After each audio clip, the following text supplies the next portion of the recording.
Tucker, how's your space back there in the back? Cramped. Boo. Boo. Oh, no. He has some strong opinions back there. Hey, gearheads, and welcome to Garage Talk. I'm Corey. I'm Holly. Right there is Tucker. Yep, that's me. And we are in a 2025 Mazda3 hatchback. Yeah, I didn't stutter, like that's the actual name of it. And this compact hatchback is one of Mazda's more affordable entries, but is a premium entry into the compact segment. How does it fit our family of three? Well, in this video, we're going to explore that.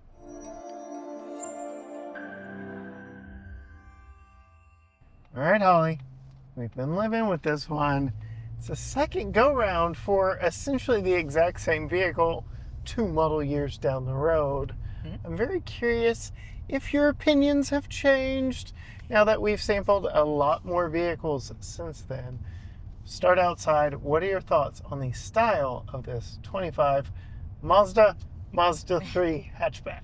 There's not a lot to it, right? There's not... Wait, there is a lot to it? I mean, so it's small. It's small. There aren't a lot of sculpted lines or anything, but... I mean, Yeah, that's what I mean by there's not a lot okay. going on. There's not a lot of sculpted lines or not a lot of curves. pretty big curves back there, but... Is it? Yeah. Like the whole The back droopy end. diaper part? Oh, you're talking about this way, the droopy diaper part. Yeah. When I was thinking curves, I was thinking like hips from like driver's point of hips. There are no hips that way. No. You're talking about the droopy diaper. Yeah. Got a big old diaper butt. So the fact that it's in this pearl white probably is not helping. Does not help that. Otherwise, you may or may not be... It's pretty. It's fine. Yeah. It's fine. You may or may not be surprised to know I may or may not have made an Andor reference and the black and white and Stormtrooper and menacing and all that stuff. I wouldn't say it's menacing. No? Okay. Maybe it's just me. I think it's just you. It's not menacing. All right. It is white and black, but that's a stretch for a Stormtrooper. I think you need to get back outside and look at the front again. But moving inside, what are your thoughts of the interior? I really like the interior. I knew you would. And this is where I would spend most of my time. Exactly. So it doesn't matter about the droopy diaper. Yeah, but I do like the mixtures of the colors and the textures. I really like this red. Mm-hmm. This is just a classic, nice red. It's not in your face. I like that the dashboard is not super straight edged. I like that it's a little curve. I really like that. And then you have like the 2 layers right there. And layers over here as well. And everything's driver-centric over there. Both of your vents are like pointed right at you. Yeah, I like the way this looks with the little, it's kind of like a queen crown. It's not For my the head. queen There you go. over here. Queen Amidala. Sticking with that Star Wars theme. So I'm trying to. That's where you started us off at. Trying to Guilty get as on your charged. level. But yeah, no, I like it. You got nice Bose speakers that are the chrome. Do you call that chrome? Silver? It's brushed metal. Don't love all the gloss black. No. You got some here. Look at all the scratches. We don't even have 5,000 miles on this car yet. And it's just... I all saw some scratched. over here too. Yeah. I don't know where those are coming from. Yeah. It's unfortunate. Just people knocking against it, I guess. And then you have this sliding, retracting, odd center console cover. Like you have to slide it back to open it up. But Tucker, how's your space back there in the back? Cramped. Boo. Boo. Oh no. He has some strong opinions back there. He has made us aware of them prior to hitting record. But yes, it is slightly cramped back there. It is a tighter vehicle. But Tucker, what do you say I show them next? Putting in my child safety seat. And before I do that, I'll actually sit back there to show you how much room there is for adults, taking out the fact that he's up and out because of his child safety seat. Before I bring in Tucker's Graco extended fit child safety seat, I do want to show you what the back seat is like for adults. I do appreciate how we still get the same seating material, seating colors, all the treatments to the doors that we get up front. It is not a bare bones back seat. It is a more premium back seat, which again the Mazda is aiming to be a more premium brand, even here with their smallest model. As I climb in, you can see sitting behind myself at 5'10", I've got plenty of room. Do have a mat pocket here. I do have some storage in the doors. I guess you could count the fold down armrest with 2 cup holders, but that is about it for amenities. Seeing as we do have all-wheel drive, it is going to be tough to get 3 across back here because you are going to have to straddle the drive shaft tunnel down the middle, and we don't get modern features, comfort features that you would expect in a vehicle, stickering nearly $40,000 with these air vents. So no air vents on the back of the center console. I've seen those offered in vehicles that cost less. Again, this is just an aging platform, and otherwise not a lot going on back here. I do have a little bit of a decent view out of the standard size sunroof back there. My headroom is minimal back here, but again, given the size and class of the vehicle, it's to be expected. I'm really more impressed with the overall legroom and comfort back here, allowing me to slouch a little bit to make up for the lack of headroom. Speaking of, I'm going to duck my head and climb out a bit, and I'm going to show you, we do actually have a 60/40 split folding back seat back here. You can see just the tight quarters of this cabin. I would have to move this seat forward to fold this down, but I do get a nice transition, a flat transition, not a ramp up between the seat back and the rear cargo area when it's folded. We also do have this channel here that I'm going to go ahead and put the seat belt through. And then for child seat installation, we have these hard plastic covers. They are color matched, but I've always wondered, what do you do with these if you own a vehicle? We only having vehicles for a week at a time, put them in the center console, but I don't imagine you'd want to do that if you own the vehicle. It does make the lower latch points very easy to get to. Go ahead and lift the headrest up so I can get the top tether back there. But yeah, let's go ahead and grab Tucker's Graco Extend-A-Fit child safety seat. This is the exact same one, stains and all, that he has been riding in since he was rearward facing. And let's actually start there, because a lot of you are going to be like, how does a rear facing car seat fit? And it doesn't currently where I've been sitting throughout the drive of this video, but we do have this manually sliding front row seat. If I slide it all the way forward, now I do have just enough room for that car seat in its rear facing configuration. But what does it look like sitting up here now? Okay, let's see. Yep, oh, that's some skin from my knees, but there you go. I am absolutely knees in dash, could not ride like this. But the good news is kids aren't in rear facing car seats long, so there's a silver lining, I guess, to the fact that you do have to put the seat all the way forward, and I cannot sit in front of it in that way. But we'll go ahead and turn it around to where he's been riding for this entire video. We will go ahead and drop that top tether back behind the seat here. Let's see if we can actually get it to fall down behind the seat with it leaning forward a little bit, because you will see there is a hard parcel shelf closing off the view of the cargo area from that back window. We'll put the lower latches in, which is very easy thanks to those removable plastic covers. As I mentioned earlier, they are easy to see and easy to get to. We'll put that back where it belongs, right there. Love how that center seatbelt is labeled center, but now go ahead, snug this seat down, and the seat does not slide or anything. So to put in that top tether, we're gonna have to open the manually opening hatch. That's not unheard of in hatchbacks to not have a power lift gate, but in modern SUVs, you would kind of expect that, though this is not an SUV. Now we'll go ahead, get that in, tighten that down, give it a good snug pull there, and you can probably already tell, yes, we're pinching the seating material quite a lot. So I don't know how this is going to wear over time, having a car seat in place there, but my guess is you are going to know once you take your car seat out that a car seat has ridden back there for some time. Otherwise, decent cargo space back here under the hard parcel shelf that is hinged. It isn't just one big unit. Decent cargo space down here. It is deeper than the lift-in height right here, and underneath the floor we do have some additional space here. All of our tools to change our flat tire, temporary use spare, and our Bose sound system subwoofer. Other than that, not a whole lot to talk about in the back. All right, so the back seat is fairly usable for adults. I was comfortable back there. Headroom was my problem, which even up here is kind of tight, but my head was touching the roof line back there. Cargo space is good. Folding seat back gives you more if you need it. But, yeah. But yeah, he would have more room if he wasn't in a child safety seat. If he were in a booster, he would be sitting further back to the back rest. But those child safety seats do lift you up and out, so that does limit his space back there.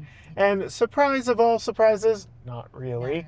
To put his rear-facing car seat in, I had to be all the way in the dash. In fact, this is some of my skin that rubbed off as I tried to wedge myself in here.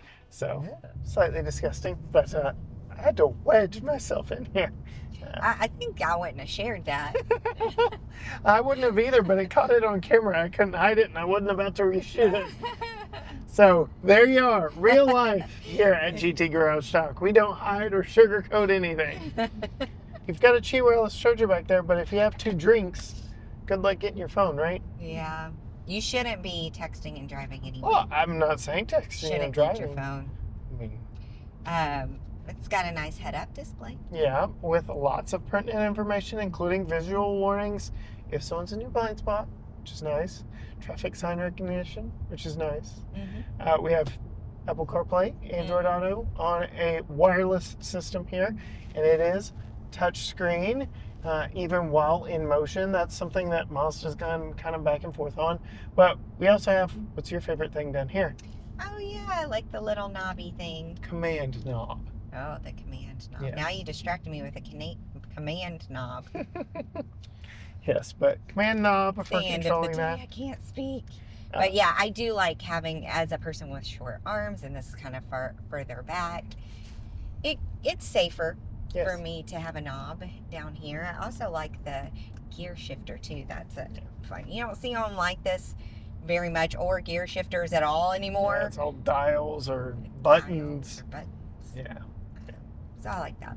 Feels very sporty, racy. Right? It does. It does. All right. I feel very classy Okay. on the inside of the car. Just like what I was saying in the intro, Mazda's trying to punch up above their weight a little bit in the luxury realm. I do think this is a really good bargain if you're looking for something that is classy, sporty even, and doesn't break the bank. Yeah. Speaking of sporty, how has it been behind the wheel there? Yeah, the ride has been really nice. It's been easy to drive, Mm-hmm. easy to stop. Well, now we are turning on the historic brick streets of downtown Tyler, Texas, where we can talk about the ride quality of this one. Sport tune suspension. Tucker, how's your wobbly head back there? It's pretty smooth. Holly, what are your thoughts? It's pretty smooth. I mean, it's no McLaren. It's Right? No, Here I comes would the big one. say, okay, nice. Yeah.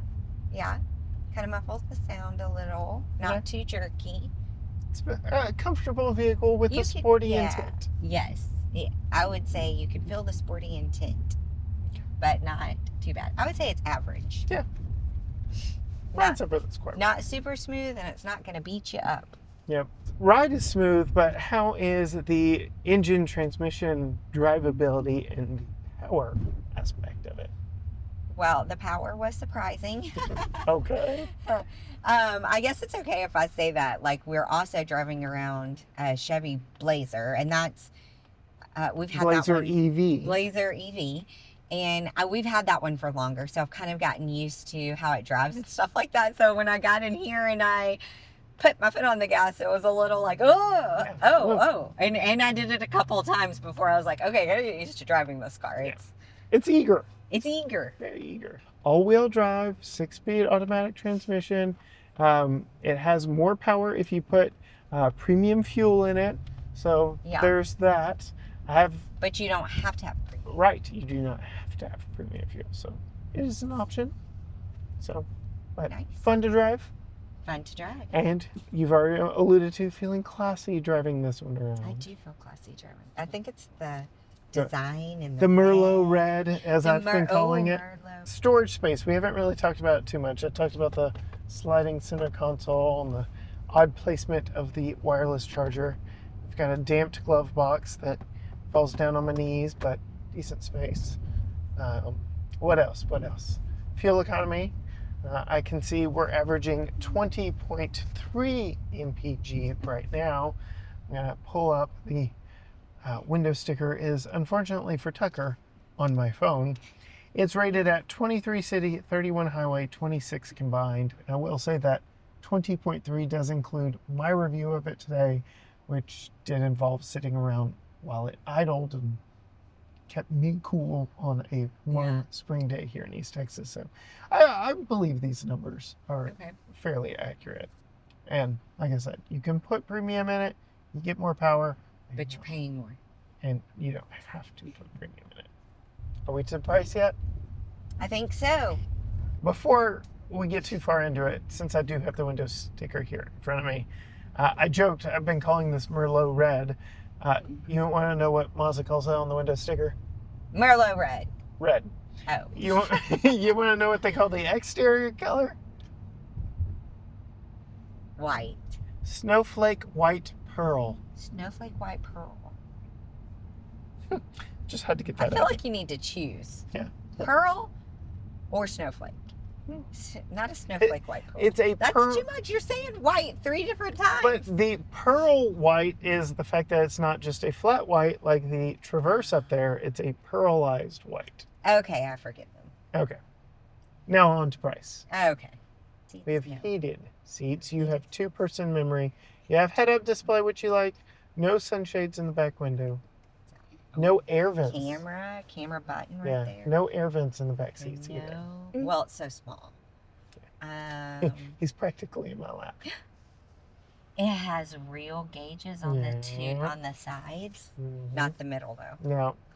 Okay, I'm just gonna go with what I think it would be. 53. Way too high. See, that's why I was like,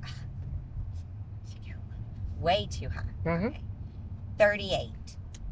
Spot on. $38,720 for this one, which is a $2,000-ish price increase from when we tested one spec just like this 2 years ago. Wow, 38's a great price for this. Mm-hmm. Sub $40,000, and you're getting a lot. It's fun to drive. You feel good driving it. You look good driving it.